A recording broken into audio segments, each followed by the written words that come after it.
So it's midnight, Friday night. We're the only ones left here in the building. Everyone else is pretty much gone. I've been here since 9 o'clock this morning. We've been working these kind of hours since April, and we have at least another 6 or 7 weeks to go of it. It's crazy. I mean, we have a lot of crazy stuff to do, but I think, we'll be able to pull it all together and get the game out the door in the end. Guys, are we okay? Does somebody need to send them to the... Oh no, this was 2002. I hope they've had a nap since then. It had been a while for Age of Empires and Ensemble Studios working on their franchise. Historical games were all out. We don't want Romans anymore. We want to see Medusa in a pixelated prowess. Age of Mythology came about in 2002. It was a spin-off title to Age of Empires, and spin-offs always work really, really well. We've never seen disasters like that in the past, so this was going to be a hit, right? It actually meant that so much more in terms of features would have to be put into the title, because no longer are we basing this on the history. We can now go wild. Whether we want god powers, we want titans, maybe we even want birds with little baskets on them that don't really do anything and just get shot down in an instant. Like, whose idea was these? That I actually hate them. For the Ensemble Studios team, creating Age of Mythology was more challenging than anything they'd ever faced before. In all seriousness, I think now it's really easy to underestimate the risk that was put into Age of Mythology. For being such a bigger game, having to hire more people to help, and 3 years to develop it, which was longer than any other of the games in the franchise. This had to be a hit. Ensemble Studios wasn't huge yet. Much like my nan at the bottom of her stairlift, they still really needed it to work. We have a whole new multiplayer, a whole new engine, the look of the game, the gameplay that we wanted to get in, god powers, just everything turned out to be a huge raising the bar, trying to knock one out of the park effort for us. It actually was a really smart idea picking mythology as their base, because the amount of crossover with history is obvious. Troy, King Arthur, the strength of the French army during World War II, all mythological things that are based within history. So the crossover was very obvious and very clear, and it also laid groundworks for what they could do later within the series. Maybe they were just onto something. But ultimately, history is only a theme, and if there's ever a battle between fun and realism, fun always has to win. I like this guy. Someone should give him a raise. We need more people like this these days. But we get it. It's Age of Empires, but mythological, right? With great crossover, mythological beasts, and god powers. But we'll get into that a little bit later, because I think it's the campaign that sets this aside. All the Age of Empires campaigns follow a similar route. You find a historical figure and you walk them through some missions and skirmishes in their life, or at least the story that's told. Within this, we start as the Atlanteans, and they have some awesome new cutscenes that seamlessly transition into gameplay. That first mission, playing with the Kraken, my dreams of 18+ tentacle videos were on the screen in front of me, and I could play them myself. Do you actually think there's like Age of Mythology porn?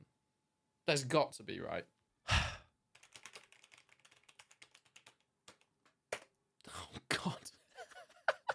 Some of the hardest challenges the programmers have faced on Age of Mythology have been getting the various subsystems into the game, like AI and god powers.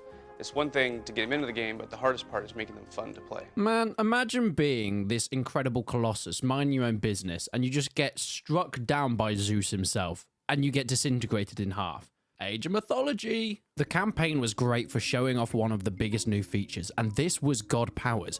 Every time you went up an age in skirmish modes, you'd get the choice to select between going right or left. This would give you new units, new buffs and abilities, and more importantly, god powers. Anything from meteor showers to earthquakes, pestilence to raising the dead, and even being able to put down a nice little well, and then all the animals, they come close, and then you're able to murder them in this death trap of genocide. God powers aside, the mix of mythological units and more historically based units, I think is an important factor and a balancing point.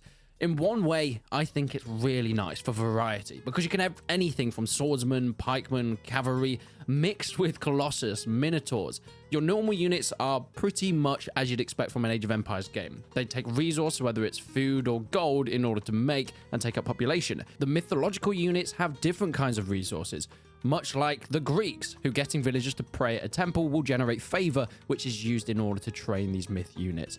I mean, it's a little bit different for people like the Egyptians, because these temples are basically just used for animals. It's kind of the animal farm, except these animals are actually dangerous. After we get Age of Mythology out the door, first and foremost on our mind is having a really big party. And then we're going to take a lot of time off. And after that, we're going to come back and immediately start working on our expansion pack because our fans are going to be asking for more. And there's a lot of cool stuff in our expansion pack, but I can't tell you what that is, so you'll just have to wait and see. I know what it is, guys. I know. This is Age of Mythology: The Titans.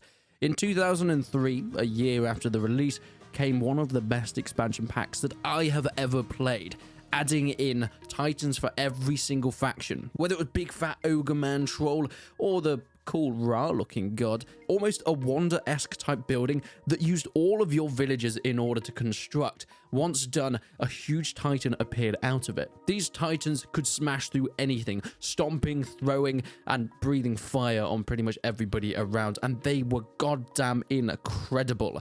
So hard to take out with so much health, but when it was you, with your titan versus an enemy titan, that's when the big behemoth battles came to be. I mean, they did have one weakness, mind you, and that was water. You can't use titans on the river maps. If you've got islands, they can't move across because you can't put them on boats. Although, if anybody's seen Kong vs. Godzilla, I don't know what was stopping them.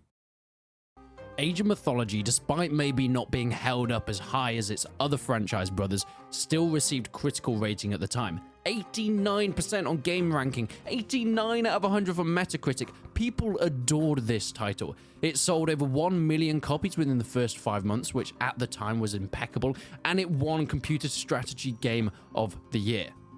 That sounds like it was a bit of a success. It was actually beaten out by Medieval Total War, Warcraft 3 in other awards, but I think that's just bad timing, really. Graphically, it was their first game that came onto a 3D engine because you wanted to get those cool things like the earthquake effects, and it really paid off for the game. Whilst being their biggest project ever, I think Age of Mythology has stood the test of time, and you can see that. Now, over 2 decades in the future, having Age of Mythology Retold finally releasing is just the icing on the cake. Completely redoing everything we loved about the first initial title, I think there could be no better honor.